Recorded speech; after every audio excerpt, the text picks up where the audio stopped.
हे भगवान, गाडीको इन्जन कहाँबाट बच्छ यो यस्तो हालत भयो भने?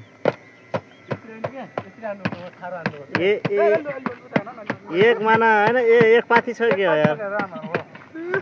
हे भगवान, हरे राम हरे कृष्ण के भन्छ नि त्यस्तै हो। हरे राम आजै झर्छ। अनि इन्जन कहाँबाट बच्छ यो गाडीको?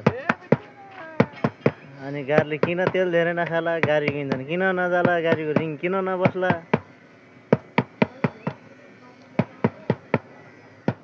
देख्न सक्नुहुन्छ? हरे राम राम झर्दैछ। हे भगवान, हुर्काइदिएपछि पनि यहाँ त धुलो मात्रै हुन्छ होला। खालि धुलो मात्रै झर्छ है। हे भगवान, यस्तो कहिले देख्नु भएको थियो गाइज?